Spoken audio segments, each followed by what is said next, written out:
No,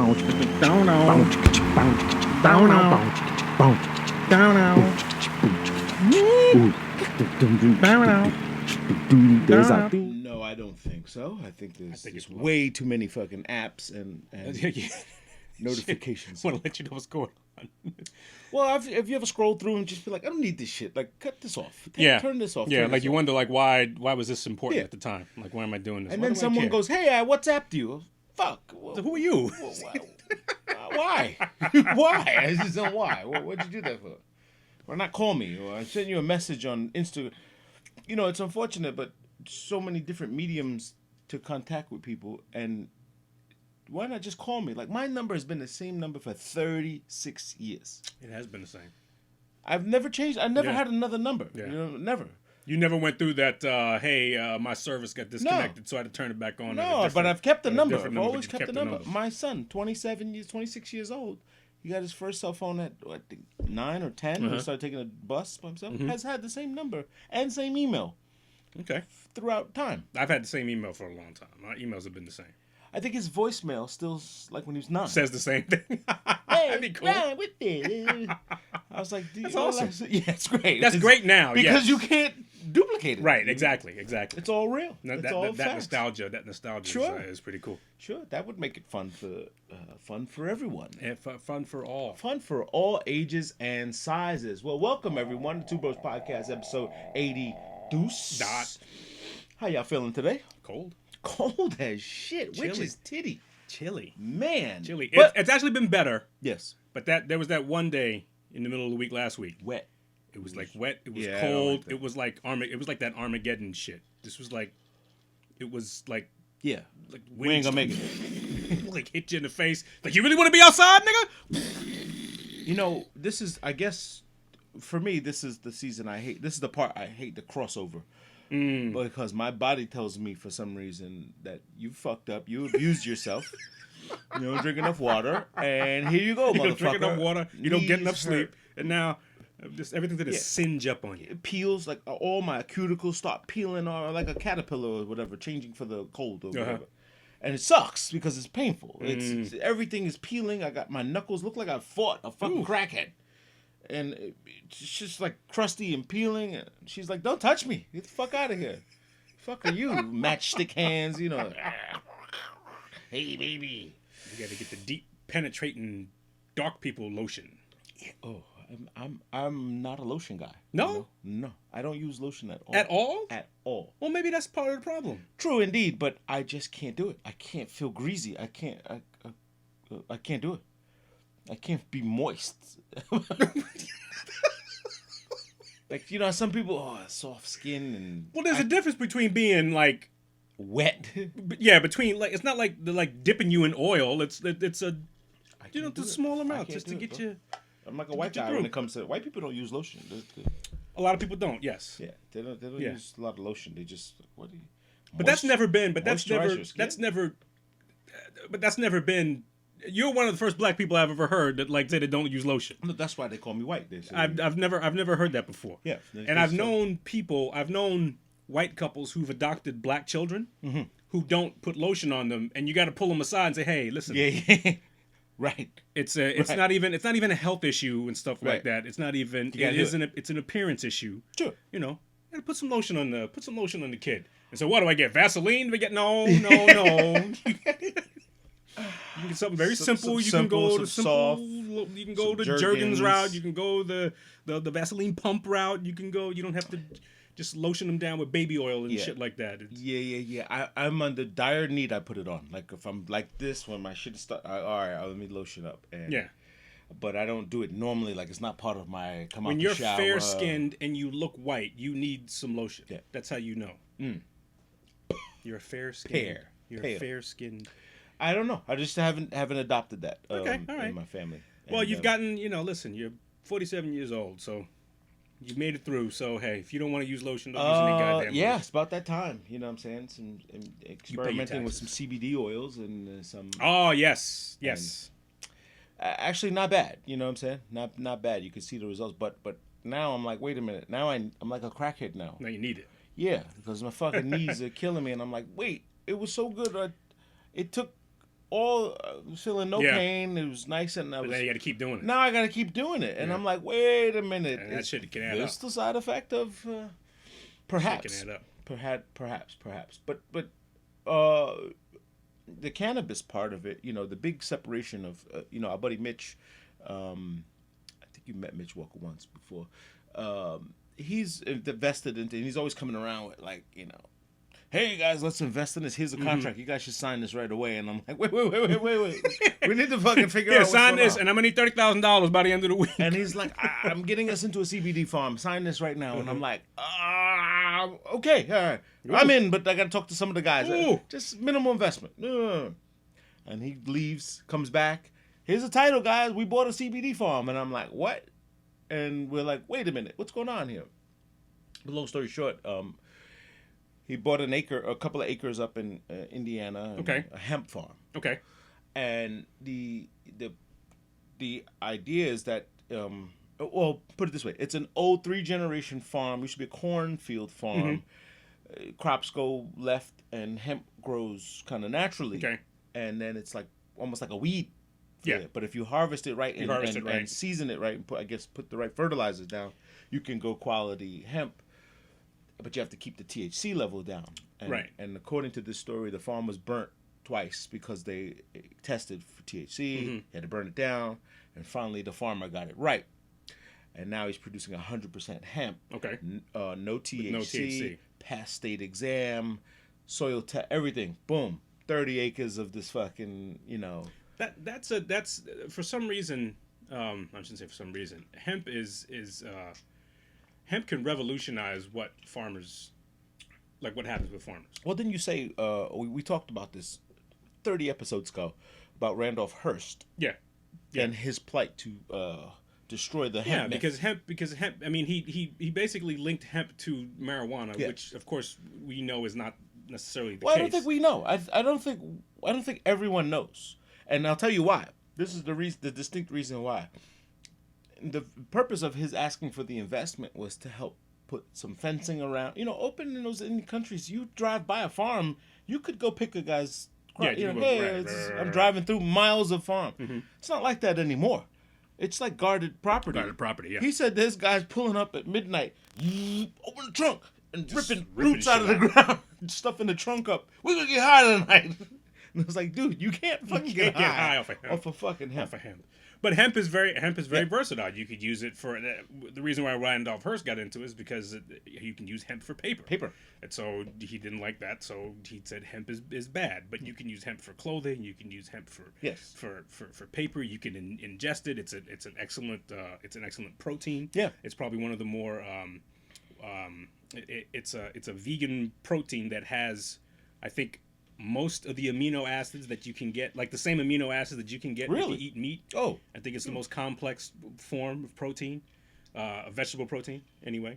So yeah, hemp is and apparently if you grow hemp, it's an excellent way. Like if you're a farmer and you have your regular crops, and then when you harvest those crops, if you plant hemp, it grows relatively easily. It is sustainable. It's very sustainable, and what it does is it helps replenish the minerals in the soil. So then you go back to doing your other crops. Those crops yield something better, and so it's a win-win. But we got to get out of this mentality that it's we got to let people do it. We got to get government's got to get out of the way of doing it. But Lord Cuomo, doesn't want people doing shit. Lord Farquaad Cuomo.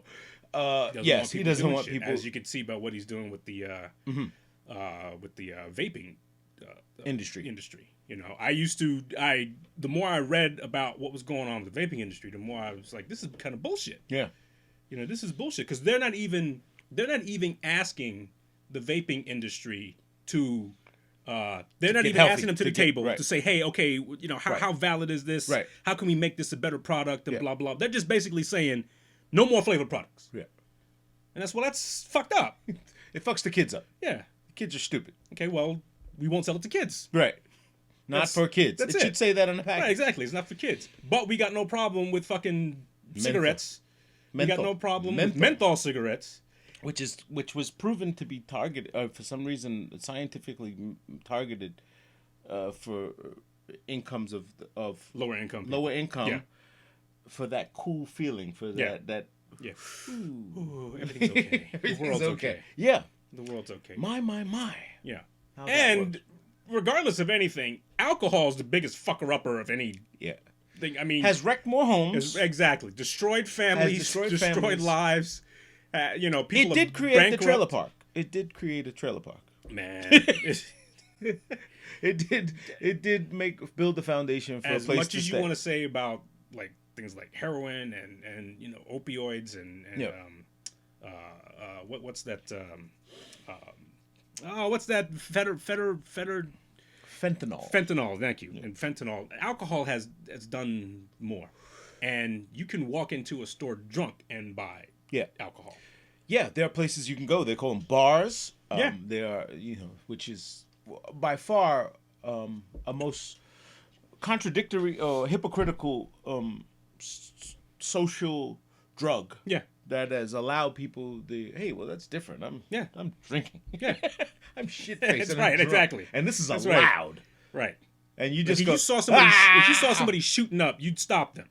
Right. If you saw somebody having a drink, you'd like, oh, okay, celebrate. Well, that's the celebration. What are you happy for? What are you doing? Right. If somebody was doing lines of coke on the Long Island Railroad, you would walk away from that person. Yeah, you'd shy at him and go. But if somebody's double fisting fucking Heinekens, woo! Exactly, you're like, oh, where's mine?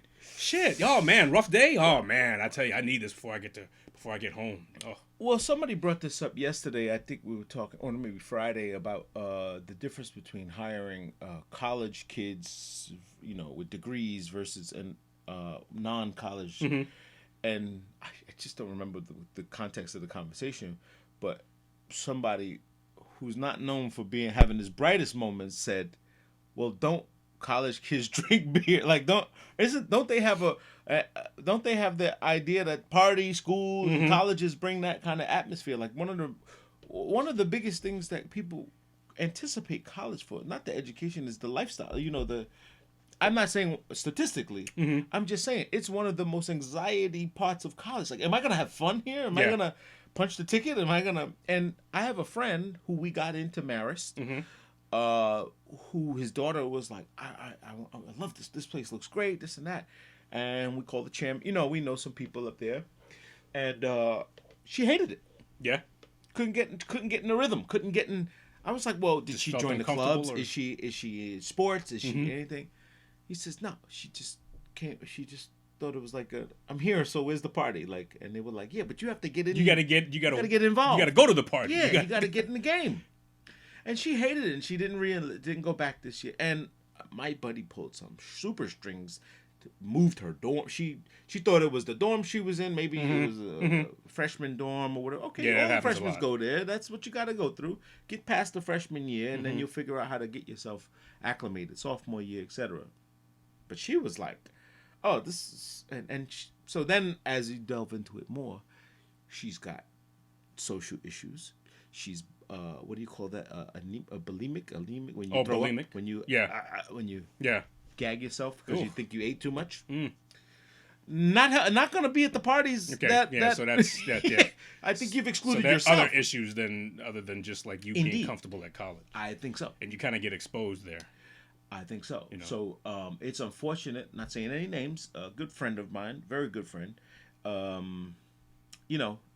don't even know where she ended up. It was like he was like on the fence. He was like, this year I don't know what she's doing. I gave up. And it's sad. But party, school partying or school lifestyle, because you live around it. It's not for everyone.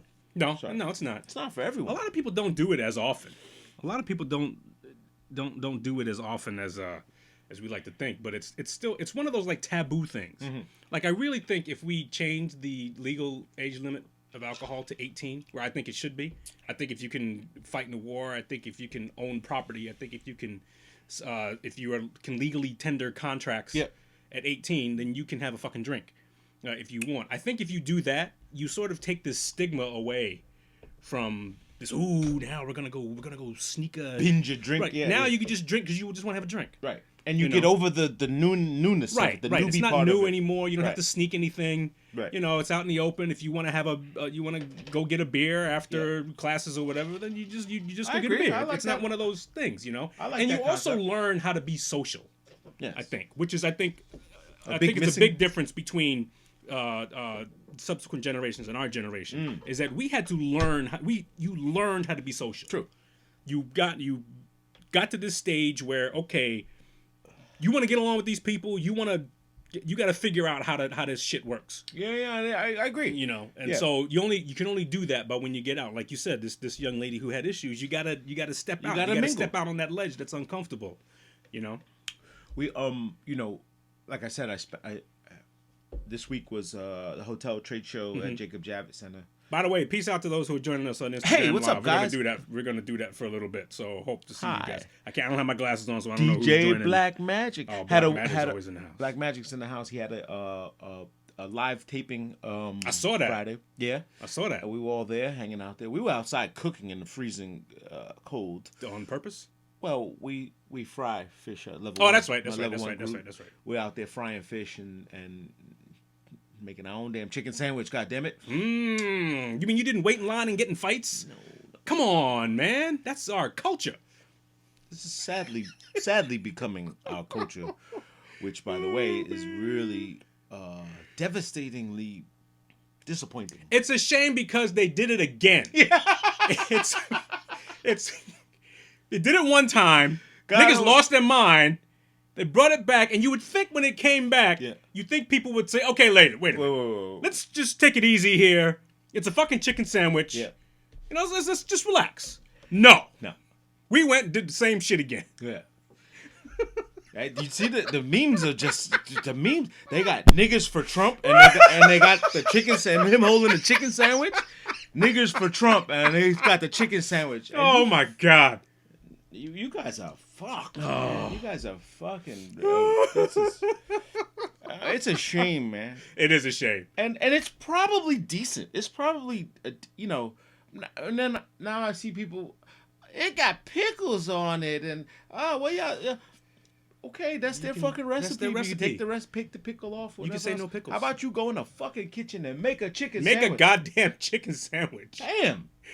Where are the people? All the real people there who cook, who make their own damn chicken sandwiches. Unbelievable. Unreal. But, you know, kudos to you guys. And listen, if you're on the opposite side of not being able to get crowds at your place, go chicken sandwich. Make a chicken sandwich. Just say PTA meeting, free chicken sandwiches.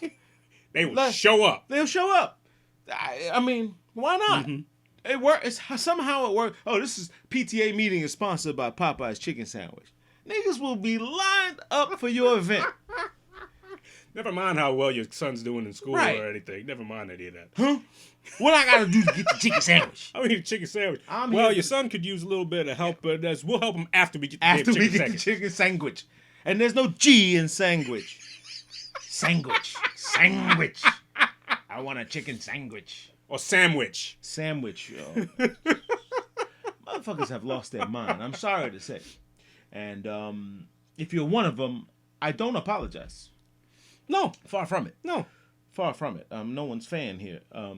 But you know, I guess the bad part of it is that people are not realizing the power they have when it comes to marketing and merchandising and the power of their dollars. You know, this thing should not have become a second phenomenon. It should have been all right, you ain't getting us again, you know. But these fools are lined up outside. Now you even have, by the one by me, I have panhandlers outside, like fighting for the spot to open the door for you. Like, I was here first, man. Woo! Like, you fighting over who gets to open the door for the chicken sandwich mafia? That's a fucking t-shirt. That's capitalism, man. You created a whole new industry. A whole new lane. Created a whole new industry. Damn. And man, you can give me the guy by me, he don't even he just go like this. One, and I say 2. Oh, 1, 2, 3. 1. He just got $1. And I'm like, yo, you're not stupid, man. You know what I'm saying? Like this takes a lot of work. You get up at 6, 7 o'clock. Yeah. You put jackets on. You got the weather shit on. You stand in the cold. pennies and dollars. Like, you could go to a job. Not sure how this works. I'm not sure how it works either. Yeah. There's got to be rules to it. And it's getting cold out, and everybody's in the damn subway. Yeah, man. So everybody's in the subway, and you got to, like, check the car before you go in. Give it a little sniff, Tesla. Yeah, nah. All right, this not. This let it go. This is all right. Smells like vinegar. Oh, Jesus Christ. That's a universal smell, too. Ooh. Like, you would think bum funk? different people smell differently, but no, it's all like the same. Oh, bum funk. There's bum funk, and then there's that Trailways bathroom detergent smell. Ooh. That just there's like urine. two of them. It's urine. So it's like it's but it's like the industry disinfectant smell. Oh, that doesn't the Lysol, really whatever that thing is. That doesn't really smell good. It just smells different. But it both smells bad. But you know that that's because it's covering up a funk, and so now you smell funk and this industrial bum funk shit that like gets you. I mean, for me, it just like I get it like here, like it gets in my throat. Yeah, it's pungent. You know, it is like sour, pungent. Kind of stings later. Like, yeah. It smells kind of sweet in the beginning. It's like, ooh, you get a tooth punch. Ooh, oh, yeah. And some people can't hang. You see when some it's people. noxious. Some people like leave. I mean, I can tolerate it for a bit, but you see some people when they smell it, they gotta leave and they cover it up in the. Yeah. But there's a difference. There's a true smell and a visual smell when you see it. When you see it, yeah. Oh, the scab or a foot that's fucking a raspberry foot. This guy's walking around with a fucking pink gangrene toes and you smell that pus and welcome to New York City. Ooh. Oh man, New York in the wintertime. Ooh, God, can't wait. Everybody's in the funk. Subway. The streets are clean. But everybody's down in the subway now. We got bum funk. They showed my man D posted a meme of some guy walking in the subway track with a bag of Chinese food. I guess it looked like no shirt, just a pair of underwear on, like walking back to his dorm, like on the tracks, like down on the tracks down below. Like where the fuck is he going? Oh. Man, like he was like, leave me alone, but going back to my room. And most of them are just like are harmless. You know, but every once in a while you get you see the one where the dude like slammed this woman into a side of a train. Oh no! This is horrible. Some dude just got like real crazy and people were trying to avoid him. But then there was this woman she's just standing there. Yeah. And he just comes behind her, pushes her, and slams her like right into the train.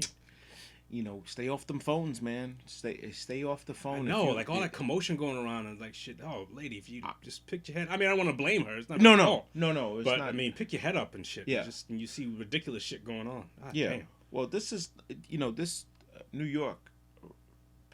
I don't know about any other city because I live here, but and when I travel, it's not as blatant as it is here, but it is prevalent. LA for sure. You know, they just don't have like this. LA has a weird train system that like only bums use. Like I went there. Well, if you gotta go somewhere, like, why aren't people using the train? It was like, no, we don't use the train. Bums use the train. I was like, yeah, that's kind of like who you cohabitat with. Right. I'm from New York. We're used to this. Right. They're like, we don't ride with the bums. We're gonna be actors, and they're all and those guys used to say the same thing. Yeah, the bum. That's what he said 5 years ago. That's what he said 5 years ago, man. But man, get yourself a chicken sandwich, and all things will be better. But we're in this new the witch hunt is still on for Donald Trump. Oh yes. The impeachment. Yeah. Yeah. It's such a draining. It's such a like this conversation, like it can't get any more clearer to what was said, what was done. It seems like it, right? I mean, I keep asking myself, am I missing something? When I say, did a new conversation happen? Are we talking about the same conversation? It's the same conversation. They cannot get over it. They are, even other people have said, guys, this is how politics work. You're just now hearing about it. Right. This is like you kind of got to hold the carrot out a little bit and say, yo, motherfucker, if you don't do this shit. Right. It's the personal stuff. And you don't like the player. Right. You don't like the player. Right. And you don't like the request either. Right. Now, if you held out all the carrots and said, what Obama has asked for, right? He probably asked for a chicken sandwich. Probably he had his looks, and he had his share of shit too. So it's amazing. Now wait a minute. It's wait a minute. That's very good. When I got my chicken sandwich, I paid for it. That's pretty good. Melinda. Yeah, it's just I'm like, I keep asking myself, like, okay, wait a minute, are we talking about something new here? Is this the same shit? And it's been revealed that this person testified and they said the same shit that everybody else has said. Well, it's just exemplify. I mean, it's just persona or how do you call it? Exasperated, exaggerated, and whatnot. And when you hate the orangutan, the orange flavored. It's just you just despise everything about it. Mind you, before he was president, and I'm gonna call my hip hop fans so hypocritical. Everyone was like Donald Trump. Everybody Donald Trump. Some Donald I'm Trump. Donald Trump. What's these kids?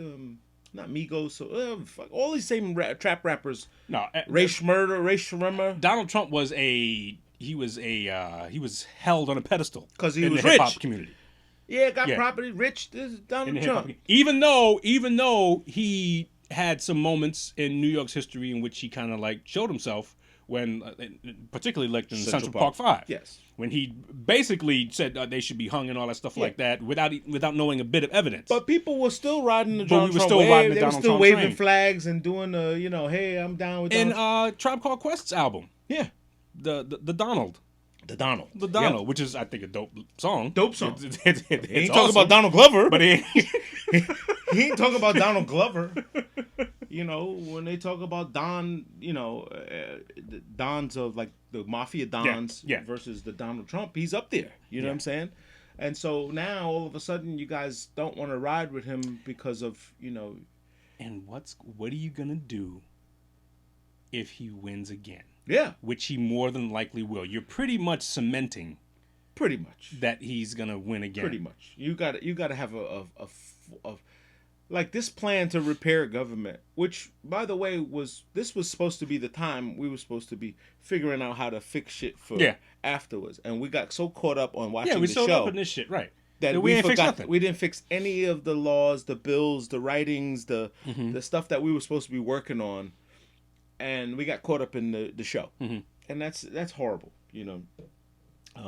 So, hey man, business as usual. Business as usual. Business as usual. He will most likely be president if he doesn't get impeached. And there's even talks of him being impeached and then running again, and then which he can do. Yes. Yes. That was last year. So the chicken I'm sandwich do it again. is back. There you go. Come to the White House. I'll get you some chicken sandwiches. Oh, I would love it if he did it. It would just be laid out chicken sandwiches all over all of them for everyone. For every meeting. This is okay. We'll start this for a second. What you have one of those chicken sandwiches? Those are pretty good. This is Popeyes. I love chicken sandwiches. I love chicken sandwiches. McDonald's. It's a great establishment. American establishment. Started in Louisiana. Love what they're doing over there at Popeyes. Very much so. Sandwich. Very much so. Very, very, very. As a kid, when you wrote essays and stories, and you had to do a paragraph or you had to write an essay, right? Mm-hmm. Miss Bell and Miss Johnson, and they was like, if you use very, very, it's not, you can't. That doesn't count for words, right? You can't use it more than one. We had a very, very, very great time for a long, trying to make more words. He does that a lot. Yes, often, very often. Does. Which Miss Johnson would smack him with that ruler. With that ruler. Ooh. Exactly. So wait a minute. He had a very good time. You had a very, very good time? I must say. So what were you doing with just your very good time? Because he had a very, very good time. Twice as very. My. Nobody's more transparent than me. Ever. Oh, what a beautiful day. It's a show. In politics. It is a show. It's a show. It is a show. It's a show. And unfortunately, a lot of people are watching. A lot of people are watching, and I think a lot of people don't realize how you can get your influence from the president, because Kim Kardashian's on the verge of actually getting another person released exonerated from prison. And she's going to law school now. Hey, listen. And I think she's using this as her. This is her platform. Platform is to people who have been either unfairly incarcerated or people who should not be incarcerated for a certain amount of time, getting these people out and whatnot. Yeah. And she's got the ear of the president, and the president will listen to her. You know, listen, and we haven't and people haven't. That's what bothers me. People haven't figured that shit out. Say, hey, you got likes. Just stop hating on him. Just stop. And the dude will at least listen to what you have to say. Well, this is why Kanye's rant got so mistaken, because he said some other goofy shit that made you go, "Oh, yeah, right." You had the guy you had me at hello, and you fucked it up. You talked about slavery and all this other shit. And so what people don't understand is, I just watched something, and I'll talk about it in a few, but like Jim Brown and all these other guys, they're all saying, if you don't talk to these people, who are you saving your argument for? Who are you waiting to have a revolution with? Exactly. That's the president, and you can talk to him, and he'll listen, and he'll tweet back. Well, you should be doing something that says, hey, man, what about this? What about that? Right. I'll look into it very, very much. There you go. At some point, on I'll both sides. Into it. Nobody loves freeing incarcerated prisoners more than me. Me. I love the black people. I love Look the black at my black people. friend over there. There's that one over my there. My African American. That other guy. I think the other guy is getting us some sandwiches, but but he's over there too. Yeah, he will. Listen, man. You have an interactive president that is Twitter. You know, which the Twitter sphere world is. You wish he'd calm down, but still, he'll be active on it. Both sides. What I'm saying is that means he's accessible. He's closer to you than any other president would have been. That's a good point. You know what I'm saying? It works in both tandem. Like, okay, yes, he says some stupid shit, but if you now, he's giving you the platform. Say what you got to say. Get it off your chest. Tweet it. But don't use it spitting. Right. Now you don't look like a sensible person. Right. You don't look like you have anything of quality measurement to say. Now it just looks like you just rhetoric. Yeah. And when he spits back, he's kind of proven that he's kind of good at that. Shut his mic off. I got the mic now. Because I can't wait when it comes to, like, there's none of these Democrats are gonna handle him on a stage. The only person I think that has a chance, in my opinion, is gonna be Tulsi Gabbard, because he can't attack her. Yeah. He can't attack her. She always conducts herself professionally. She's not gonna do the name calling. She's not going to do all that stuff like that. She's going to state her case. She's a veteran. Yep. She served her country, so you can't hate on her. You can't hate on her for that. Right. You know, and she's going to allow that. She's going to allow that dialogue to happen. And she's going to trip you up. She's going to make you be the first person to gaff. Yeah. She's not going to gaff first. She's going to be the first person to make you gaff. Yeah. You know, now how successful she's going to be, you know, who knows? I think everybody else are clowns. I like Tulsi Gabbard. I like Andrew Yang. I think everybody else is just waiting to die on the cross. Yeah, they just want their moment to say they tried, but most of these, like you said, most of them are asking themselves, how do I get on the book of history? Where will I be recognized when it all comes down in the history books? Right? Did you throw a stone at the giant, or did you defeat him? And I think people are content with saying, I threw 2 stones. Right. At least I was out there. Got nothing done, but I tried. And they'll tell their grandkids that. Yeah. You know what I'm saying? Some people will be satisfied with throwing only 1 pebble or 1 stone, and, you know, not the game of defeating. And then even after defeat, what are you doing afterwards?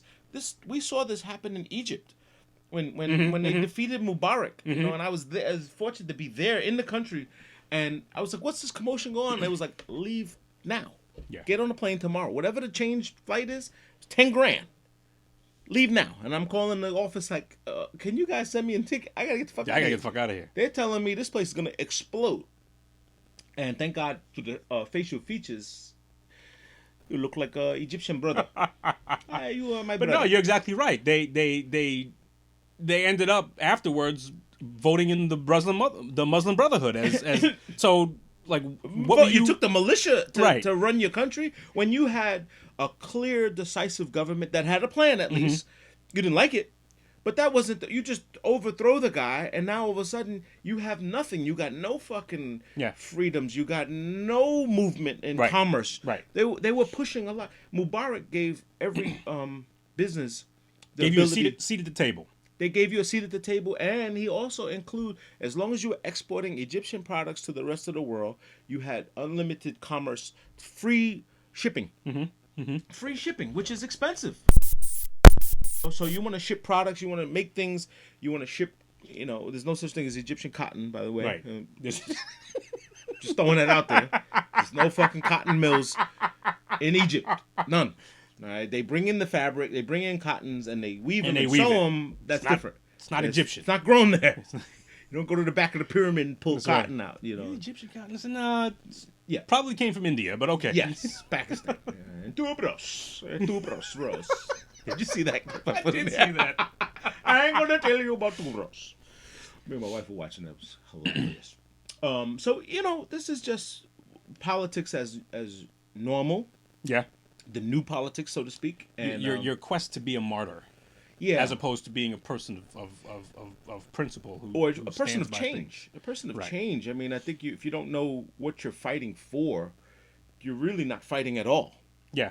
If you don't have a purpose, if it's just to defeat the guy and then worry about our problems together, you won't get that. You won't get that because the people, even you could rally an army. Mm-hmm. Like, I can go out in the street and get 10 guys and say, yo, man, let's go. This motherfucker did some bullshit. Let's go and knock on his door. We need it. And they will rally up for the, hey, man. They won't even ask me because the character will say, they won't ask me if I'm right or wrong. They'll follow you. They'll follow me. I'll follow you. And I'm not saying... Got your back. I'm not... Yeah, they'll have my back. I'm not saying I can make a phone call and... I'm not that guy. I'm not about that life. Excuse me. And, but they will rally behind whatever emotion I have that says charge, get them. No one will ask me, hey, after this, what do we do? Like, so what's the plan? What's the plan? Right. We got him. What do we do? I don't know. You motherfuckers handle it. And I leave, and then he's gone. Really? And what you have is, and if you remember the conversation we had with Larry Sharp, is what you have is you either have the strong man or you have the socialist that comes in. Yeah. And all of it leads to sort of a dictatorial rule. Yeah. Yes, this is true. This is very true. Very much true. So, man, we just blabbing our fucking mouth. How was your week other than that? Week was good. Yeah? Week was good. Week was good at work. Do anything fun? Fun? No. But every day every day I get to stare at my wife and young son. It's a good day. As Miles is getting older and walking around starting to say all these new words and stuff like that. New words. Huh? Yeah. Says dada. Wow. Doing all that he can pick. He's kind of fucking strong too. Yeah. Like he's picking shit up that I'm like you leave something there because there's no way you can move that. Yeah, you can't move. And then he's walking in there with him like, holy shit. Okay, I guess I gotta move. Toaster, I guess I gotta move this now. Where should I put the toaster? We're still trying to figure out what to do with his hair. Yeah. About how we're cutting that hair because it's getting kind of wild. It's gonna need a cut. So I think what we're gonna do is we're gonna do the sort of like wet it and then give it a scissor trim. Yeah, you said that. Down and then we're gonna start with it there. Yeah, like we talked about this last show, and it's about training it now. Now you have the follicles. Yeah, you have the. I mean, I would pull it, see how much you could pull, how much you can gather. You know what I'm saying? Like keep, like you said, string it and comb it and see how long you can get it. And train his scalp because you want to pull. You want feeling on the scalp. Yeah, you gotta have activity. He's gonna be one of those. He's gonna pass when he gets older.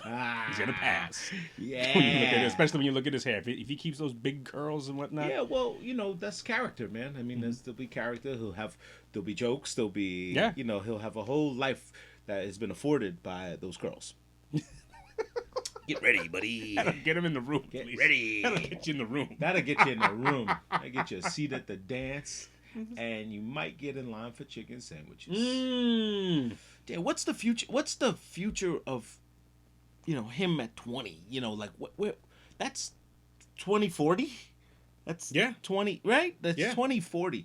They say that in 2050, Vietnam will be underwater. That the coast, the water line, and the table rising, and the glaciers melting, and all this other stuff. Not just affected by here, but everywhere around the world. That Vietnam will be underwater. That's quite possible. And Cambodia will be the new coastline in South Asia. That's not unfeasible. And as to LA, will it'll go right up to the Santa Monica Hills, and so times are changing. Well, cities like New Orleans that are actually under sea level, yes. And you gotta. Yes, it's gonna be an issue. Topography is gonna change. But when you look at, see, it depends on how much history you want to look at. Right. Because what we do know is that there was an ice age. Yep. There was an ice age. Yep. I think a lot of people will concede that there was some event that happened, whether meteor or whatever hit, and it brought on an ice age in which an overwhelming majority of the planet was covered in ice. Yeah. And ever since then, the planet's been getting warmer. So this is not right. This is like we can't say it's gotten in the 1950s everything was fine. Right. And now it got what? No, this has been everybody who's a climatologist, when they look at history, and when they look at when you look at history in that scope, you can't look at history like 20 years ago. You're talking about like 200,000 years ago. Yeah. Everything has progressively gotten warmer. So we're actually on the path that we should be on. Yeah. This is supposed to be. Maybe we've accelerated a little bit. Okay, I can accept that. But that's nothing new. So these coastlines were almost always in jeopardy. Right. So if you take a spinning top, right? Mm-hmm. It eventually will stop spinning. It will eventually stop spinning. Eventually. I mean, this is just this notion that now I don't know about anti-gravity, and spinning without. What? In other words, in zero gravity, a spinning top, how long will it spin? Oh, okay. Okay, so that's what the perpetual motion of the Earth is. Okay. That it's still spinning, but it does seem to slow down as we keep doing shit on it. It's slowing down. Oh, really? Well, it has to slow down. Why? The Earth is slowing down, bro. You can't keep spinning at this rate of, No, but is that are you speculating that, or are you saying that's? I'm just saying perpetual. I'm saying like the spinning top, but I said the only thing I don't know is that in zero gravity, how much time it takes for it to stop spinning. Oh, okay, all right. Because it's been spinning for a fucking long time. Well, but then you have to speculate that it started spinning. Yes. So when did it start spinning? From an explosion, So it started spinning, but no. What I'm saying was there the Earth, and then it started spinning, or was the creation of the Earth, or however we got here, or whatever, was that the start of the spin? Those seem to be two different things. If you're using the top as an analogy, you didn't create the top. No. The top. Okay, the top came from another part of a bigger orb or whatever it was, bigger molecular fucking star, and it exploded. They commonly call the Big Bang Theory, right? And it exploded. And this top went over there and kept spinning. This one went over there. Right. Jupiter went over there. Saturn went over there. This one got funky rings. Right. This one got too far out to catch cold. And we just felt this star, Earth, fell in the right spot. And just started spinning in perfect combination. It was a roll of the dice, Right. I mean, it was perfectly seated, close enough to the sun, but far away from the sun. Yeah. I mean, just out of proximity, and like you said, the equation of hey, we floated this far. And oh shit, moss is starting to grow. Wow, look at this humidity. The jungle's starting to form. All this other, that's just law of averages and probability. Battery's done. Battery low. Hey, thanks for joining us on Instagram Live. But I'm gonna shut this off. Catch the show. So those trajectories of you are right. We are on par for what's gonna happen because eventually. So that means that there was. Like you said, an ice age was an event that happened. Right. So was the beginning. And there will be an end. Right. There will be an end. And it may happen again.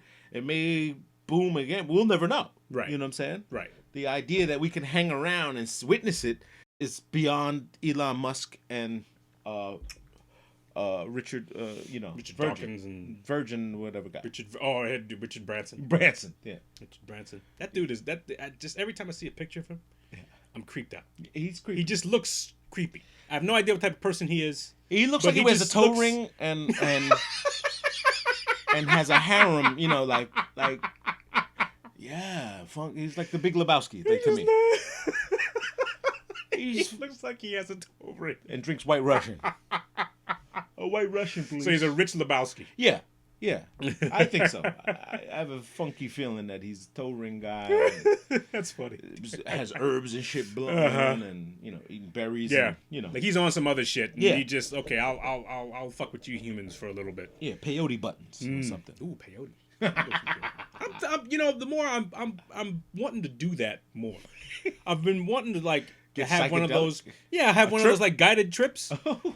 Guided. Well, yeah, you can do that. Possible? You can get you can. Really? You can, I don't know how in our region if it is, but yeah, you can have guided psychedelic trips. Like they give you a certain dose of thing, and then they'll just make sure you don't go out and think you can like push cars in traffic. That's okay. I mean, but it's controlled.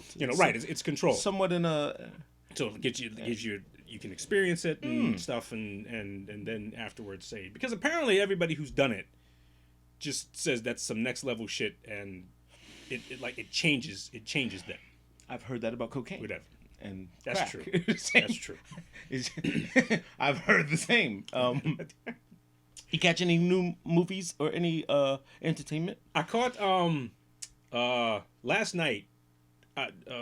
Miles was fussing a bit, so kept me up a little bit before he went to bed. And Man on Fire was on. Great. Creasy. Denzel Washington. Denzel Washington's Man on Fire, which I did not know that was originally done with Scott Glenn. Yes, it was back in the 80s, I think. I thought it was 77 somewhere around Okay, there. could be, yeah. Could be, yeah. Which I didn't realize. I've seen like bits and pieces of that one, and it just looks totally different. It's just done like in totally different style. But I just like how much I just love that movie. Yeah. Just that girl screaming that fucking movie. Yeah. Screeches. Dakota Crazy.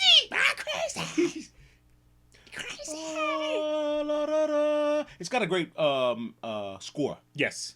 Score in that is amazing. Yes, I love that song. Really? Yes. And what's the guy playing the Mark Anthony, right? Yeah, Mark Anthony played the dad. Yep. Who else was it? Christopher Walken. Yes. Was in it. Great movie. Yeah. Man on Fire was great. Stayed up. I watched The Mandalorian. Oh, is that good? It looks good. It looks good. I'm not gonna front. Jon Favreau. Jon Favreau's legit. He's badass, legit. man. He's legit. I wonder what a day like with him is. That's got to be fun. Jon Favreau's got to be a fun guy. I mean, how does he pack all this shit in his head? I know. This is like, do you sleep? The Mandalorian. I'm not gonna spoil it. I'm trying to try not to spoil it, but. First of all, I saw both episodes because it aired the day it came out, and then Verizon, you get it for free. Fucking click! I got to see what this Mandalorian's about, and a post Star Wars or Lucas type of film like, and the Mandalorian was never brought up in any of the Star Wars, the race or creed. Boba Fett was always Boba Fett, right? Bounty hunter and all that, and even back in the Clone Wars, they tried to clone him. They tried to show more about the father of Boba Fett. Right. You remember the bounty hunter and had this whole species of bounty hunters called Mandalorians. And Nick Nolte, is in it. He plays a character who looks like him. What the fuck are you doing? That's just that's like Nick Nolte will always he's got the best voice. He's got the best gargle. He can only play certain characters now. Like he plays like a gnome, and he's like, you're a Mandalorian. What are you doing? I've only heard stories. What the fuck was that on a basketball? Eddie Murphy hit me with a basketball. Fucking blue chip. No, but I'm looking forward to seeing it. It's the character, the guy who plays the Mandalorian, I forgot his name. He plays a French guy or something like that. But it's irrelevant because he's behind the mask the whole time. Has very little dialogue, because he's a bounty hunter or whatever else. And the journey is like, okay, there's a reveal at the end of the first one. I don't want to spoil it. There's a reveal at the end of the first episode that tells you what time frame this is in the Star Wars saga. Okay. And it's very important that when you see that, you go, That you understand. Okay. Now you know when it is because Okay. because like you said about the Ice Age and all this other stuff, people have this weird thing of trying to say when exactly between Jesus and dinosaurs was this, you know, because people that's so hard to, you know, BC. Well, the way you put it is like between Jesus and dinosaurs. Like yeah, which one came first? Oh, I remember when I was in Sunday school. What started me on this thing about maybe this religion stuff you're telling me has got some holes in it is when they started handing me pictures of Jesus petting baby dinosaurs. Yeah, I was like, okay, wait a minute. like wait, All right, this. he's got a rap. Are we selling this? I'm sorry, I didn't mean to interrupt you. No, yeah, I'm thinking about it. It's like Miss Dukes was lying to us. So it put right exactly. So it gives you the time frame. So it puts you. This is where this is in the sequence. Yep, and that's important. And then you go. Now you're free. Okay, yes. Now you're free to let the Mandalorian be the Mandalorian. Because I was hesitant. I was like, come on, man, you can't keep. I mean, can't keep adding shit. Yeah, as I had the Boba Fett doll, he was like my underrated Star Wars character. Yeah, I love that his suit was bashed up and armored, like it was beaten. It looked like he'd been through some shit. Been through some shit. This ain't his first rodeo, and it's like, dude, but man, I in an effort not to spoil it, I really, if you have, you know, we're not advocating Disney Plus or anything, but if you have it, get it. You know, it's good. It's good. It's good. Good. It's very entertaining. It's kind of like the Kung Fu guy. Yeah. What's his name? Cardigan. James Carradine. James Carradine of Star Wars. It's like that. This lone. Okay. All right.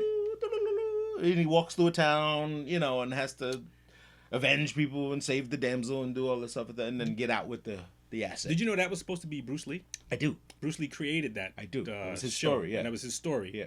And then they cut him out. Yep. I will go to towns because they look too Asian. You mean so the Asian character I created is too Asian? Well, you couldn't go around fucking up white boys and, you know, just Asian guy going through. Let this half breed do it. Right. Whatever the fuck. You know, he was the first Steven Seagal. You know, he was the first Steven. He was the blueprint to that. Mm-hmm. Yeah, I can do anything. I can fight. I can take down a missile. I can. He died in a funky way, didn't he? Wasn't he like asphyxiated? Like he was doing like erotic he asphyxiation. He choked himself while he was jerking off or something like that, and erotic asphyxiation. And forgot to stop or some shit. I don't know how that happens. I don't know how. Pull it, baby, pull it. Yeah. I just don't know how it. Like the thing is, hey, I'm about to die. Can you stop pulling this fucking strap? Him and Michael Hutchinson, right? Is it Michael Hutchinson? Who's Michael Hutchinson? Is it in Stevie Nicks band, or was he in Stevie Nicks band, or don't know. Rocker? Don't know. He also is. There's a whole list of erotic asphyxiating guys that have this thing. Like, really, that works? Let me try it. How do you get to that? Like, is your shit so boring that you gotta like risk death to get off? Like, it's not enough just to get a nut, but you gotta get a nut at the risk of your life. Yeah, of halfway gasping. I mean, I don't know about you, but if like the only way I can get off is like to risk death, or to challenge death, or that's who it is. I'm like, yeah, I'm gonna go with the no. I'm gonna go with the no. I'm gonna stick to Debbie Does Dallas. I'll just go more porn because porn's forever. Yeah, porn's forever. I want to meet the person who's like watched all the porn. Who said there is no porn that you could show me that I have not seen. Well, the rule of that is you'd eventually go blind. That's the sacrifice of watching that much porn. You got no fingerprints on your hand. Rub this fucker off. There's no DNA left on your fucking. This is the kind of guy that, you know, you say anything to and you can relate it to porn. It's like, hey man, rub this out. Rub one out? Oh, rub sure. Out? No. That's not what I'm saying. God damn it. Every time he goes to the ATM, insert your card here, or insert this here. No, god damn it. Why is this teller machine always sticky? Why is this? Don't touch anything. You've been warned. No, it was really good. The Mandalorian, I will co-sign. I would definitely say it's nice. And it's, you know, it's a series, so they've joined the the series thing to keep you interested and come back every week. Okay. I think Netflix spoiled that when they came out with the whole series at once. Binging. Well, they're starting to do. I think they're starting to do that episodically now. Yeah, you have to do it that way. They're not giving you the whole. Yeah, you can't do it like they did Luke Cage because you could binge the whole thing. Show it episodically, like you say, and then let you binge it. After it's already done. Because people spoil it for everybody. It's like, oh, I watched the whole thing. It sucked. The guy died at the end. And then people say, episode 3 and 4 really just go ahead, just go right to 5. Yeah. And then it's really you learn the whole story. Yeah, you'll learn the whole thing. No, that's no fun when you don't let people go through it. I also saw speaking of Netflix, there's a wonderful documentary about a true icon in music, Clarence Avant. Clarence Avant, the Black Godfather, they call him. Oh, yes, I've seen that, yes. Oh, yeah. Man. And gratefully, we were part of some of that when, we signed to LaFace back in 94. We had the opportunity to meet him, but he was a motherfucker. Fuck you, man. You guys ain't built for this shit. You're never going to make it. Sorry. Next. That was the brief interruption we had with Clarence Avant. Okay. I guess we got signed. I mean, and Ellie Reed and them were like, shit, we signed him already. Like, damn, Clarence, you should have told us that before we signed him. Well, we were part of Eddie's whole package. Right. All that whole thing. But great fucking, man, this guy has touched almost everybody. And everyone said, I don't know how you got paid. Like, there was never a bill. There was never an invoice or, I don't know how this guy made a living, Never an invoice. Never an invoice. And I somehow often, you look at that, what people call me in the business, they call me a mensch, all my Jewish friends. And I always thought that was a bad word. I didn't know it was a good word. I didn't know it was a good word. I always heard that as it's like a tone of sarcasm. I always thought that. Like you were really a jerk. And my Jewish friends, they all tell me this. Like, no, that means you're a good guy. Yeah, it means you're a stand-up guy. You're a stand-up guy. You help people. You do it for the greater good. And I've never heard that in a positive way. I've always heard it negatively. You're a mensch, and they slap me on the back, and I go, oh, right. I've always heard like, don't be such a mensch. Like help them up. Don't be such a mensch. Yeah. Like her sarcastically, and then one of the people I work with, he's Jewish. Somebody asks, "Is that what mensch means? Like you're a jerk?" He's like, "No, it's just the opposite. No. It means you're a stand-up guy." And that's the term I would use for this guy. I mean, he's totally a mensch in the business. Total mensch in the business. Total mensch. I think we confuse mensch with Grinch. Grinch. Mensch with Grinch? Grinch, yeah. Green eggs and ham. Okay. All right. Maybe not. Movies coming back. We say this often. We don't say it enough, I guess. But Set It Off. It's coming back? There were talks of having them bring it back.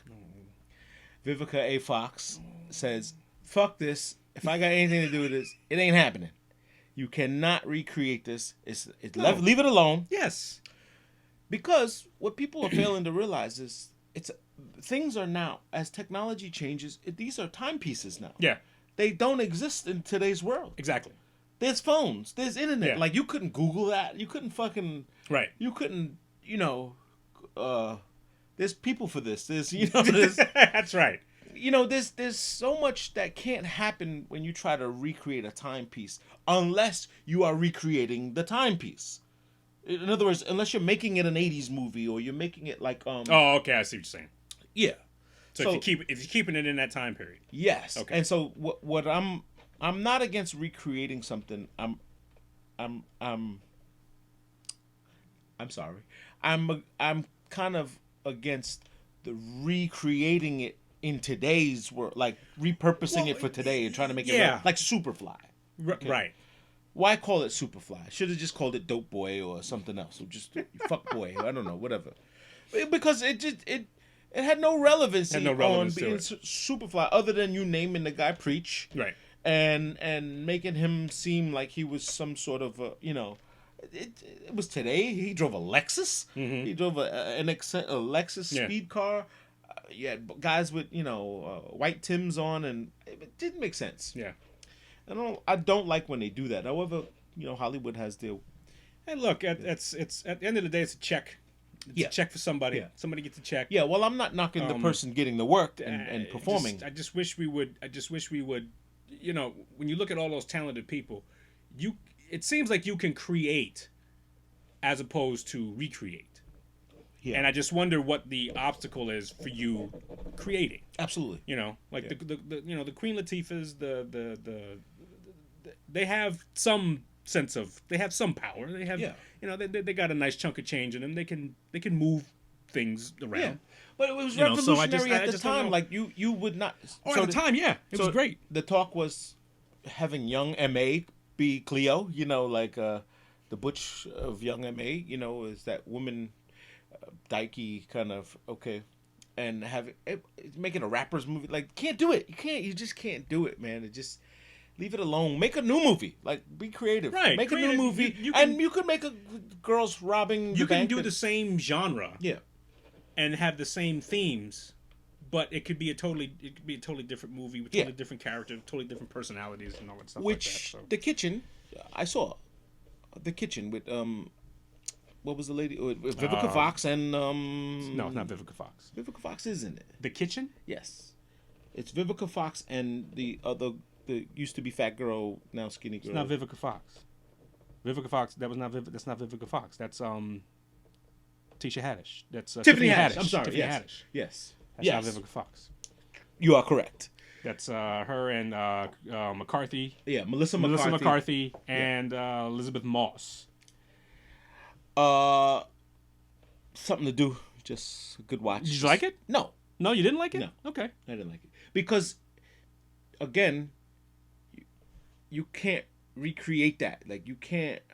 They made it seem like these women could just run around and take down mafia bosses and do all this stuff without repercussion, without, you know, like the mafia had this code. Oh, we can't touch a lady. Right. But you could beat up and steal all my money and do all this stuff. At some point, the story didn't work. Didn't work for me. Okay. For me. Okay. It was entertaining at some point, but the story did not work in a reality sense. You know, if it was going to be off reality, it should be really off reality. Like, it should be this world that doesn't exist, you know, and make it known. You just can't make this candy. You can't use real names, real streets, real things that happen, you know, real gangsters names and tie it. They use real gangsters? Yeah. They use all of the Irish guys, the Mulberry Boys, like all. Oh, so they referenced all. Oh, yes, okay. They so referenced all real. this, so this was okay. So this wasn't just this. No, they referenced a time period in where Hell's Kitchen was turning. You know, where all the Hell's Kitchen was shitty. It was and it's referenced around, you know, the meat market, which was a true meat market, which had a story to it. I could see your point then. That's my only point. I could see your point. Like, so if you recreated it and just, you know, rather than the Mulberry Boys, it was the Brooks Boys or whatever, or something like that. Just make it fictitious. Just make it all fictitious. Make it completely fictitious. Okay, I got you. And don't try to interject. Yeah, don't make it a documentary. Don't make it where facts can be like, no, those guys weren't like that. How could you do that? You made them look like pussies. You know, I got you. These guys were murderers. These guys were like, right. You know, they made them seem like they were, hey, okay. She has a gun. Ooh, yeah, like they've never seen a gun before. Right. Come on. A 6-shooter.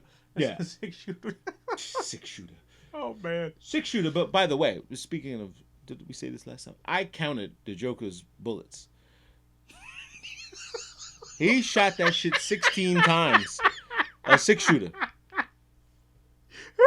16 fucking times. And the one he shot in the bedroom, I counted. I was like, wait, how many fucking bullets did this guy have? Well, I get it. But it's why I know. It's why you gotta like. But that's my point. I think that further exemplifies what we were saying, is that you have to like ask yourself, okay, who's telling this story? Right, yeah. And are they telling us the truth? And like you said, you had a revolver, but you shot 16 times. Like, wait a minute. Between the time he shot Maury 3 times. The guys in the train station 8. You know, boom, boom, boom, boom. One in the bedroom. One. You know, this is nuts. The best scene, me and Ron happened to recap it, was the with the midget. You know, after he bludgeoned his buddy who gave him the gun, and the midget can't reach the lock. He can't reach the lock. And he passes by, and he's like, ah! He's like, why would you do that? Well, still one of my favorites for the year. I mean, I'm still counting that as one of the most. Yeah, I think that's my favorite movie of the year so far. Definitely. That's the favorite. We got a little bit of time left, but. Yeah, well, it is what it is. I don't.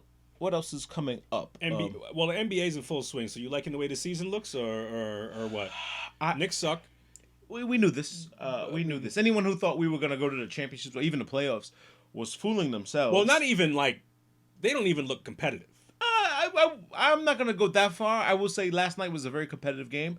I think there's some huge coaching challenges that are not all Fizdale's fault.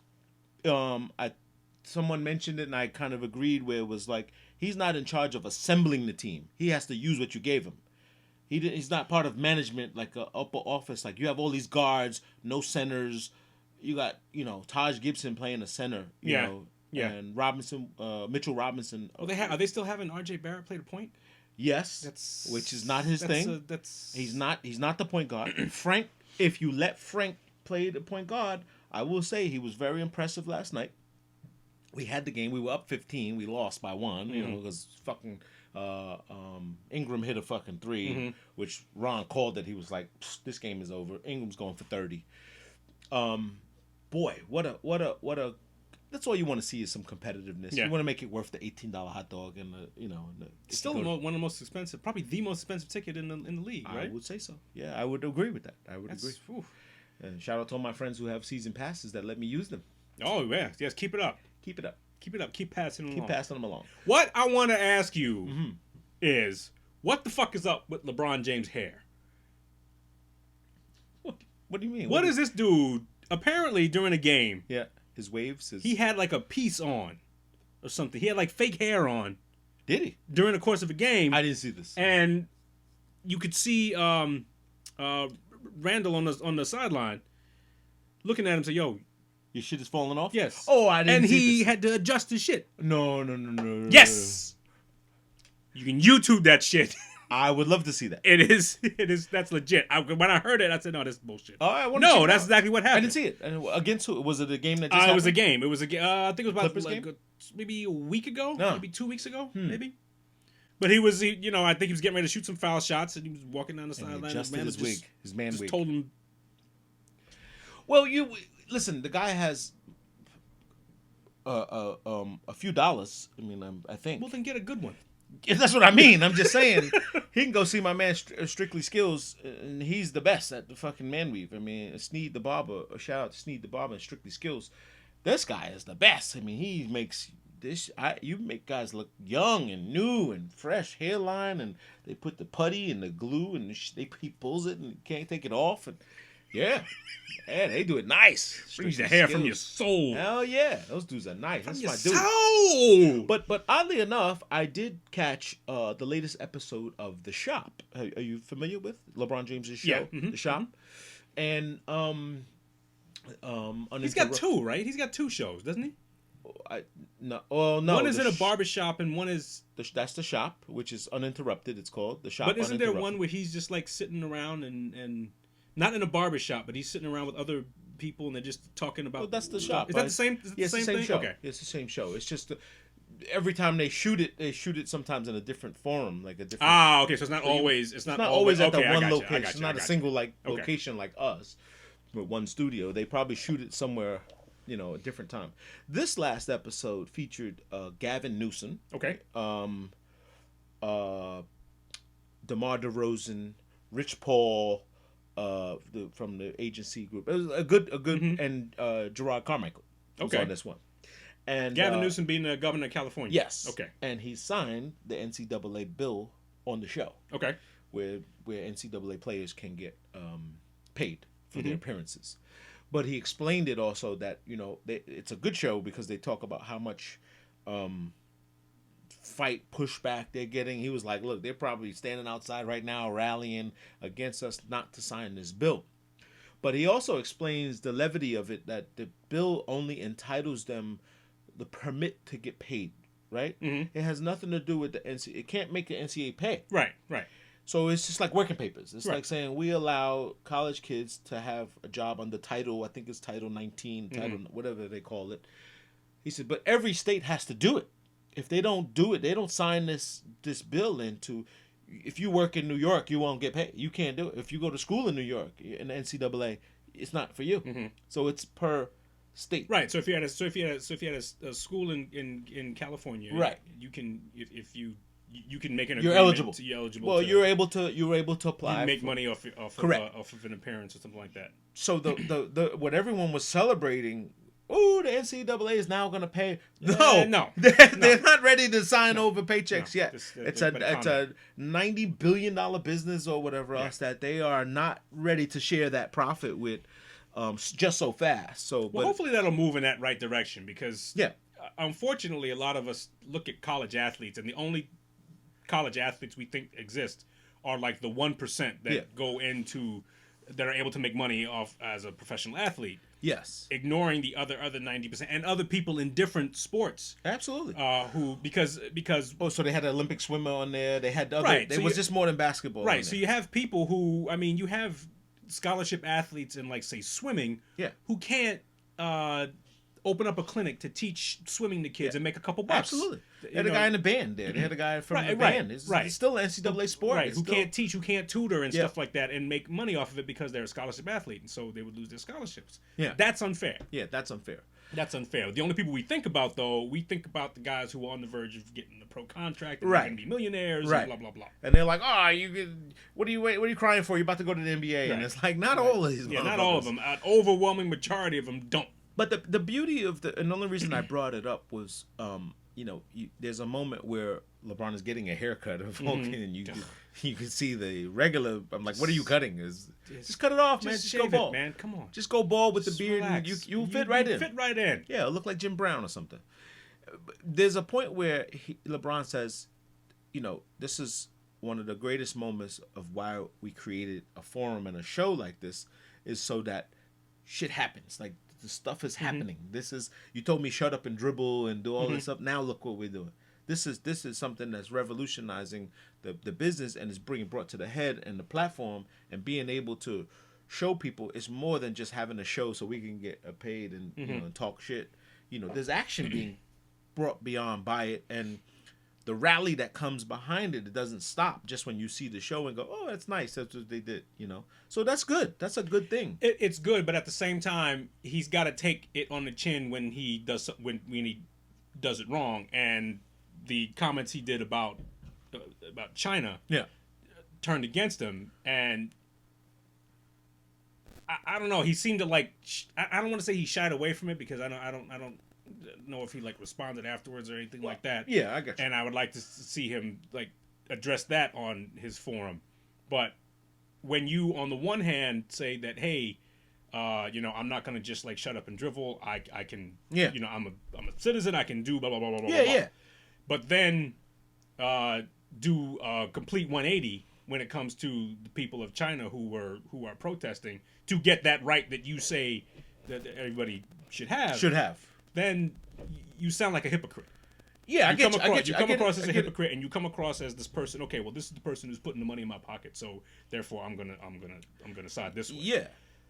Well, yeah, I agree, and we don't know the conscience behind it, right? There could be a underlying. Like, to me, I always look at it like, hey, shut the fuck up, so I can get this money and I can go do some more good things with possible. That, to me, possible. That's what I would look at it from as a fan. As a fan of his work, not a LeBron James fan. Yeah, I don't have a pair of LeBrons. I don't buy into the LeBron effect. I like what he's doing. Period. As a athlete, as a professional, he's sticking up for some social injustices. He's getting out there and getting in front of some issues and using his platform to at least attack. He is human too. Right. He also has he has gaffes. He has gaffes, and he has some little points where he could care less about it, and someone's asking about it, and you have to be educated and know how to respond. I mean, it's a tough task. It is a tough task. It's a tough task to be at the front. I mean, you're filming Space Jam, for Christ's sakes, man. That's another thing that you could leave the fuck alone. You could have left that alone. You could leave Space Jam alone. Could have left that alone. Could have let little Bow Wow play it or something. Little Bow Wow in Space Jam. But he did a basketball movie, right? Yeah. When he was a kid? Like Mike. Right, with the dog? With shoes. No, that was Air Bud. That was Air Bud. Like Mike was His father gave him the pair of shoes from Jordan. He got a pair of shoes from Jordan. Oh, okay. Like Mike. All right. Yep. Not a fan. A fun movie for kids, but watching it now, you go, Yeah. this sucks. I like this when I was a kid. I do like The Mask. Oh, yeah. Yeah, The Mask was fun. Timeless movie. The Mask was fun. Don't recreate this. No, just show that movie. Just show that one. Right. Maybe redigitize it and show it. Like, I'm not opposed to that. Why not do that? Re-show movies in the movie theater. Classic movies. These old movie theaters used to have, you could go watch for $1, $2, $3. They used to do that. They used to do it a lot. Go these old... On 8th Avenue, used to be on 50th Street and 8th Avenue, when I worked at Crown Plaza, if you had like a gap in your schedule or whatever else, you could go, go sit in a movie for $2, $3. Yeah. Nighthawk is like that in Brooklyn. There's a movie theater called Nighthawk. They show all old movies. Yeah. They show like a lot of Citizen Kane, The Birds. They show Alfred Hitchcock shit. Right. And they sell beers and all that other stuff in it. That's nice. They got some of them that do that. Some of the independent theaters, like the Angelica, like the Film Forum. Yeah. In Manhattan, they do that. Well, I was told, when we did the theater in Toronto, we built the theater inside the hotel, that there's a huge, what do you call, like a regulation on digital projection versus film projection. Okay. And you can't have both, what I'm understanding. You can't pop in a CD or a DVD and show it and project it onto your big hundreds. You can't take a stream or a digital copy or this. If you are a film house, it has to be you filmed. must be filmed, yeah. So in order to film, that's the only way you can ensure that you have the rights to show that, by buying the can. You have to buy the can. Okay. The can of film. The only way to get it. You can't. You duplicate it, right? Okay. All right. So, I did not know this. I did not know there was such a big disparity between film versus digital reproduction. I guess it's to prevent you just from linking up your damn Netflix account, right? Because I can do that. We've had shit. We do blaxploitation nights at my man's pool in the backyard, and it's fucking like watching fucking coffee. Coffee comes to Harlem. Oh man, Cotton comes to Harlem. Shit, yeah.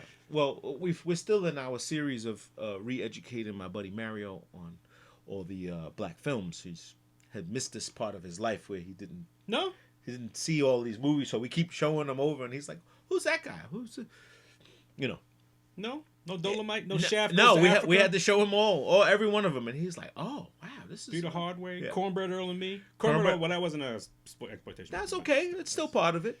Larry Fishburne's introduction, right? No, that wasn't his introduction. His introduction was in Apocalypse Now. That was the first movie. Cornbread Earl and Me, he was 12 in that movie. How could he be Apocalypse Now? He was older, way older than that. You think Apocalypse Now came before Cornbread Earl? Cornbread Earl, Apocalypse Now was his first film. I guess he was I think he must have been like 14, 15. 14 or 15. That's something okay. Good to look up. But that's something worth looking up. That's something worth looking up. I could swear I that think Cornbread Apocalypse Earl Now and Me was his first. Really? I think that was his first thing. Yeah. Now it might have been something where that was maybe same year. Maybe it filmed earlier. Maybe he filmed that earlier and it came out later. It could be some shit like that. Could be. Definitely Google a bull, and we'll leave that up to you guys. You can Google it. Let us know. We'll find out anyway. Don't change it. Don't change the narrative. Don't change the narrative. But man, this week we're getting ready for turkey time. I am brining again. I have a bucket outside, a 5-gallon pail with a. You're brining now? Yeah. You're brining your turkey for Thanksgiving now? It's in there now. It's right really? Now, right now. So it's going to brine for what? Another week and a half? No, this is for a Christmas party. I won't be here for Christmas. I'm sorry, for a Thanksgiving party. Oh, okay. That's happening this week. Oh, okay. A job party, like someone's office. Gotcha. They're doing it. Say, that's no. It's got to be done Wednesday. It's for Wednesday. Because we're going to Bahamas for Thanksgiving. Okay. Not taking part. Not taking part. We're doing Thanksgiving in the Bahamas. You're gonna have fresh fish instead of turkey. So my man tells me he can get us a turkey and he can get us whatever we need. We have a villa. We have a Airbnb villas with pool and all this other stuff. It's cheaper than a hotel. Okay. But we get to cook. We get to use utensils. use- and you get okay. to use shit instead of eating out and buying and Yeah. eating out of cartons and shit like that. Get to cook some real food. And the guy's like, "Oh, I can bring a chef here. He can cook for you guys and blah blah blah." And all right, if everyone chips in, I'm with it. I'm not gonna pay the bill for everyone. But that's for the Seton Hall Battle of Atlantis. That'll be they play at Atlantis at the hotel. This big, they make a stage. I guess I've never been. And it's Seton Hall, Michigan State, Iowa State, Oregon, North Carolina. It's gonna be good. Okay. It's gonna be really good. Really good. Seton Hall is up there, man. They're up there. They rank them pretty high. They're number 12 in the nation. They got them leading the Big East. They lost to Michigan. I was about to say, then they just lose this last game. Tough game, man. Tough game. Miles Powers, the truth. He did a smart thing by taking himself out of the draft last year and finishing school, which I'm very proud of. I love when guys finish school. Man. Yeah. Just finish. Just finish. Just be done with it. Be done with it and move on. And to the move next. on. It's this idea that I got to get into the league. You made it this far. You have a scholarship. Mm-hmm. They're gonna play out. So kudos to. Well, that's a guy that has a plan. He's got a, Yeah. he's apparently has a plan in his life, and, Yep. and He'll probably go first round. Hopefully he's got good people around him. I hope he goes first round. But this is gonna be a tough first round. Number one draft pick is gonna be Cole Anthony, Greg Anthony's son, Okay. for sure. Where's he play? North Carolina. Okay. Went to Malloy. Was from Malloy, and then he spent 1 year at I think Oak Hill or something like that. Okay. Kid's on fire. Yeah. On fire. Doesn't look anything like Greg Anthony. No. Looks a lot like his mom. But man, this kid is a firecracker. He's gonna be something really special. He's something to watch now. Like I think they play next Wednesday, but they're blowing teams out by 30. Oh yeah. 30, yeah. He's the truth. This kid has got all. He leaves it all on the floor. A little bit like Iverson, a little bit to me. Okay. Where I think he's gonna kill himself for 2 points. You know what I'm saying? Like that's what I'm afraid of. With a guy like that, he gives his whole body and everything for just 2 points. Right. It's like, dude, play with. He's a reckless abandon. Okay. But there's a science to it. He plays very good kid, good player, He's right. gonna be one to watch. Because I don't think anybody else is poised right now to be like the tout of the industry. It was too early. Too early. Yeah. Very too early. What about baseball? They signed anybody off season? What's happening? Nope. Quiet. Everybody's Nope. disappeared. Quiet. Everybody's disappeared. In Anguilla Everybody's- somewhere. Everybody's getting ready for what they have. They have winter meetings, I think, in Yeah. December and stuff. So, all this, prepping to see who's going to be the draft pick. Not draft pick. Who's going to, the signing free agents and stuff like that. Who's And what happened? Joe Girardi gets a job now. Joe Girardi is now the manager of the Philadelphia Phillies. Nice. That's going to be interesting. Yeah. Because he has a definite, he's a definite personality. Yeah. Definite different personality from the last guy that was there. The last guy who was there, I think, was kind of like over his head a little bit and tried to be, I don't know, just Joe Girardi's a taskmaster. So Okay. he's a I'm gonna treat you like a man type thing, and just treat us like just respect that type of thing. Yeah. And he's gonna play the right way. He's gonna. I think he's one of those guys that, that there's a right way to play. You should be playing that way. I think what he is going to do tremendously is help that bullpen, because one of the things that he does not get credit for is the way he manages a bullpen. He does a great job in managing the bullpen, making sure that guys get enough rest, making sure guys are used properly and stuff like that. And so Interesting.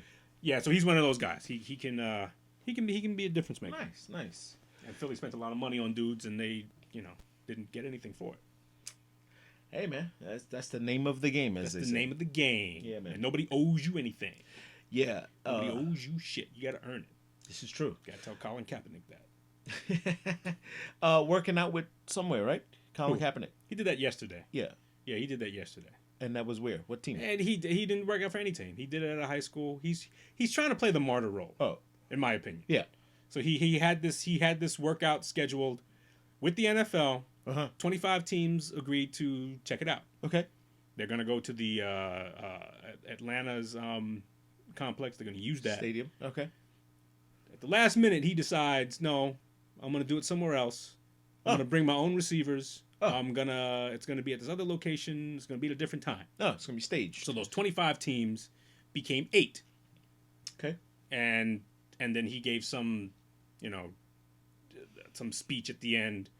Say, we're ready here. We're ready for business. No, you're not ready. Because if you were ready, if you want a job, right? If you're looking for a job, yeah, and the people who are potentially looking to hire you, yeah, and they say, hey, it's all about okay, football. I'll tell you what, we'll set this up, which is in its own right unprecedented, how we set it up, but we'll set this up. We'll set this thing up. We'll for agree you. to this. We'll be there. We'll be there. We'll check see. it out. We'll see.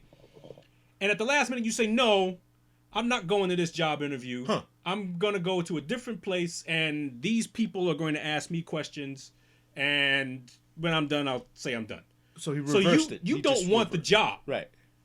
Because if you want the job, you will at least, at some point, you got to say, hey, I'm willing to do what you need me to do just to demonstrate that I can, I can perform. Yeah. Because that's what it's all about.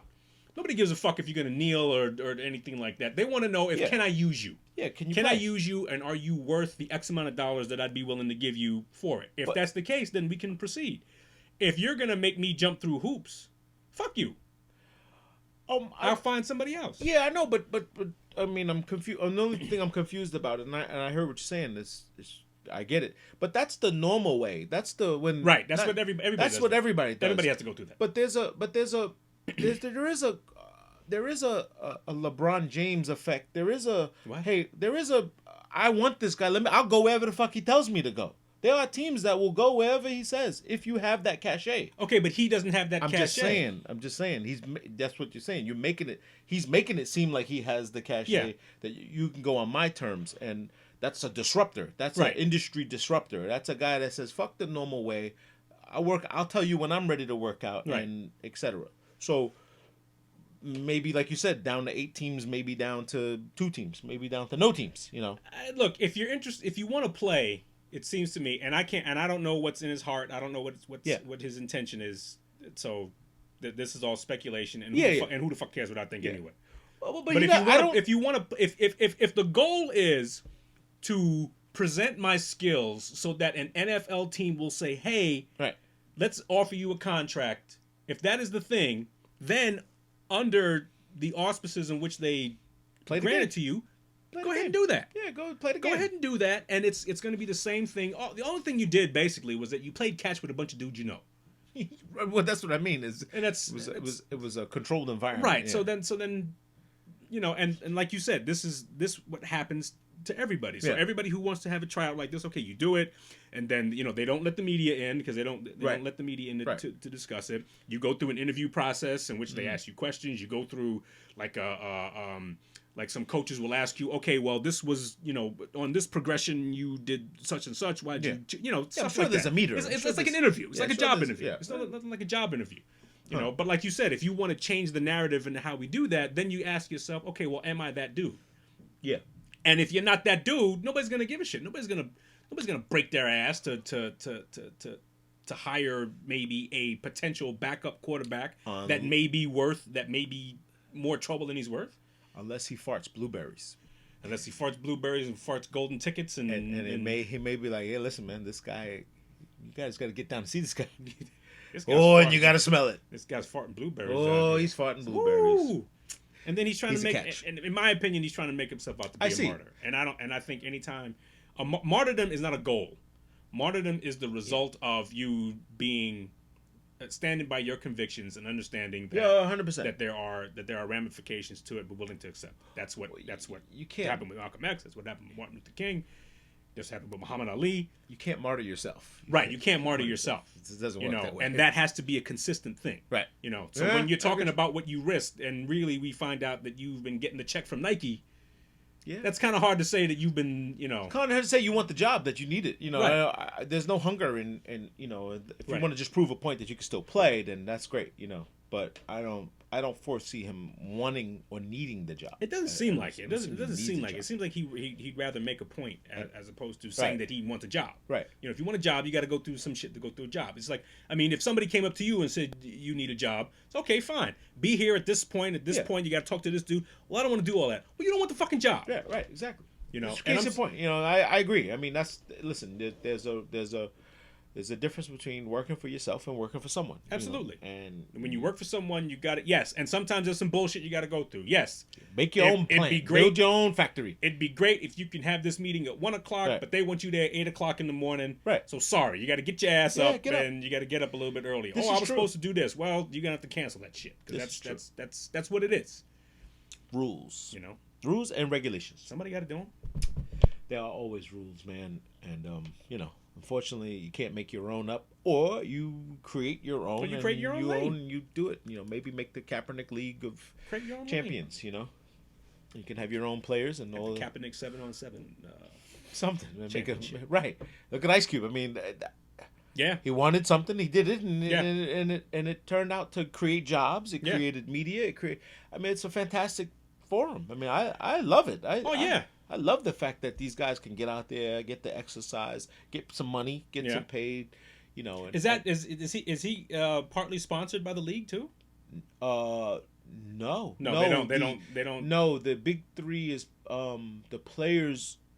The players union. Union or Players Association has something to do with him because he does go through the union. Okay. And he makes sure that only union players or legitimate can play. Or former union players or whatever, because he has retired guys on his. Right, because they have to be classified as a veteran, you know, and have that status. You can't find guys off the street. Right. You know, they got to be in union, and that's why guys are like, how come they don't let how come Slippery not over at the the N1 guys who are dope and can play, and my man Helicopter and all these dudes, Terminator. Mm-hmm. You're not in the union, bro. You know what I'm saying? You ain't pay no dues. You ain't paid. You got to get in there. You know. But unfortunately, no. Follow the rules or create your own lane. Yeah, and you know, that's the game. But sadly enough, paying the ultimate dues. We have some rest in pieces to get out. We got my man Leonard Caton Tootie passed away of a heart attack. You know, he used to coach. He was at Rosedale. Then he coached at Malvern Wildcats. Then he was lastly at the Hornets, Valley Stream Green Hornets. Tough guy, man. He's a great friend, a guy that, you know, never, you know, unwavered, I guess, gave everything, you know, when you coach. Lost his wife to cervical cancer 2 years ago, I want to say 2 or 3. Raising daughters and, you know, by himself, and then finally found another soulmate or somebody to help, and he passes away of a heart attack. Bless him and his family. And then Sean Brown, you know, Barber Sean Brown, a.k.a. Black, his funeral's today. So I'm going to head over there, see a bunch of guys from the neighborhood, man. He had a rough road with some ailments, cancer or whatever else it is. You know, at some point you get to the point where you know, when you see someone deteriorating, and he was slowly deteriorating, kept himself up, you know, like dressed nice. He did his hair. He was still cutting hair. He was a barber at used to work at the what you call it, where Anthony Mason used to get his hair cut, and I don't know if you don't remember him from around the way, but you've seen him do. Yeah, you've seen him around. Yeah, very well loved, very well liked. I'm assuming this place is gonna be crazy today. Foster Phillips home at, on Linden. It's gonna be packed. Although the cold will keep people. Cold will keep some people, but yeah, if it's well, it'll stop you from corralling outside and just, you know. If it's somebody everybody loves, it's going to be packed. Everybody wants to show very well loved, very well liked, a true legend in the game. You know, just on the barber tip, you know, never gave. He was a very stylish dude, man. He was very, very well loved. So, every time I look on Facebook, someone's passing away. It's like Facebook has become death book. Like, well, we're all doing it. Yeah, we're all gonna do it. We're all gonna do it. We all got in common. We're all gonna have our day, and it's everybody has or will. Yep. So we got his funeral today. We got Tootie's funeral next Thursday. You know, guys, stay. You know, check on your health, man. Go to those doctors, please. Man. They're not there to fool you. It's not a trick question. Yeah. You know, when they tell you, hey, take a look at this. Although we have seen, and it's just happened to another friend of ours. I didn't know the guy personally. I mean, met him once or twice, but wasn't a friend of his. You know, this like when you get like these intestinal cancers or pancreatic cancer, the day they poke you open, you got it, and it's like 2 weeks to live. Like they like the fuse on you, you know. Jesus. And I've some just internet searching, and all these doctors. It's trial and error with a lot of medicine. Everyone's body is different. Your chemical composition is different. Right. So if you're not honest with yourself, and does it hurt when you do this? They don't just ask you this. They're not asking you, right? Just to get a jar out of you, just get you agitated. Just to make you say, I bet I can make this nigga jump. Hey, right. Does it hurt here? Right. I mean, the more honest you are with yourself, I think you'll find that you can find the right treatment, and having a relationship with your physician, as opposed to just being some guy you got to go see. Yeah. And then changing them up. And if you don't know your doctor, you don't have a doctor, a family doctor. My children have been going to the same doctor since they were born. And he knows everything about my kids to the point where my daughter was very sick and went to emergency. And they told her, take this, take this, take this, take this. Follow up with your physician. We followed up with him first. Said, hey, they told us to throw all that shit in the garbage. Throw every one of those prescriptions away. Take a Pepto-Bismol and aspirin or something like that. Right. It was like, no. He even explained. He was like, who's this doctor's name? I'm gonna call him tomorrow and find out what the fuck he's prescribing my patients. Right. This junk for. This is crap. This is like, he knows like the new. And that's so important for you to have a relationship with your physician, that can honestly. So if you don't trust anyone, at least trust the guy that pulled the kids out. Right. You gotta trust somebody. Trust somebody. So if you have a relationship, a working relationship where, yes, they get paid, yes, they're told to do this, but that's their job. I mean, if at least I would encourage you to have that in your life. If you're trying to sustain, if you're trying to be steady, if you just want to live on the fly, I mean, you just put anything in your body and live that wild life, and I'm on the edge, bro. Don't cry at the final moment, and be like, damn, life did me dirty. Yeah, nah, kind of wasn't life. Yeah, man. Take care of your temple, was man. You. Take care of your temple. We're all guilty. I mean, we're no saints here. Absolutely. We're no saints here. I've abused my temple several times. Absolutely. I got a friend upstate who's like he's in kidney failure. He's got to go to dialysis 3 times a week. Yeah. And talks about the time when he used to do a 6-pack of Heineken a day. And he now knows that was a bad idea. Bad idea. Yeah. It's funny is someone was telling the old people used to say, you wear shorts in the wintertime and your knees are gonna be bad later. I'm feeling it now. I'm feeling it now. So anyway, yes, I think we're gonna get the Frank out of here. Alrighty, shut the front door. Ooh, or open the front door, or open it. Either way. Yeah. Just wipe your feet. Just wipe your feet. So for those of you who have just woken up from under a rock and have not caught any of Two Bros podcasts, we encourage you to go back in time. Back in time. Go back. You can hit that on 13 Ghost TV. You can check out all episodes of Two Bros podcast. Absolutely. This is episode 82. Two Bros podcast signing out. Peace, party people. Love, peace, and head grease. Cheese. Yeah! Stay sad. Hello.